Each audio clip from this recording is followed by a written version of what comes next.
गुवाहाटीआव दावबायग्रा दावबायारिफोरनि थाखाय मोनसे मिथिनो गोनां खौरां। गुवाहाटीआव अला आरो उबेर सिबिथाया जागोन बन्द। नंगौ, साननैनि थाखाय बन्द थागोन अला आरो उबेर सिबिथाया। अनलाइन केबनि गासिबो सुबिदाफ्रा गुवाहाटी नोगोरमायाव 20 आरो 21 नभेम्बर खालि साननैनि थाखाय बन्द थागोन। नाथाय मानो?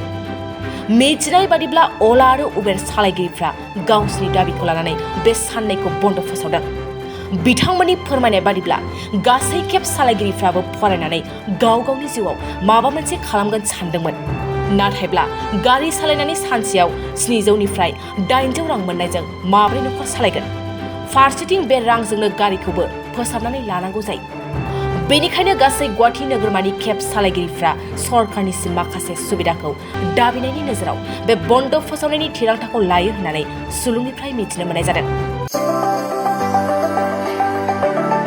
बङाइगाव सापागुरि र'डआव थानाय मेगना हुन्डाइ श'रुमा लानानै फैदों नोंथांमोननि सेराव फुजानि स्पेशेल अफार। ग्रेन्ड i10, नियस, i20, एनलाइन, अरा, भेरना, अल्काजार बेफोर समायना गारिफोर फुजानि स्पेशेल अफारा फैगौ 30 सेप्तेम्बरसिम थागोन। 50,000सिम गारि लानानै गारि अफार नोंथाङा मोनफुंनो हागोन।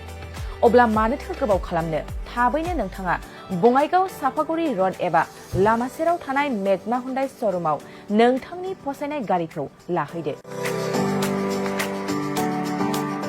गोबां मिथिनो थाखाय नैबे जानबुं नाम्बार 9101093856 8011827497 700279673 70026948111 आव खौरां लाहर।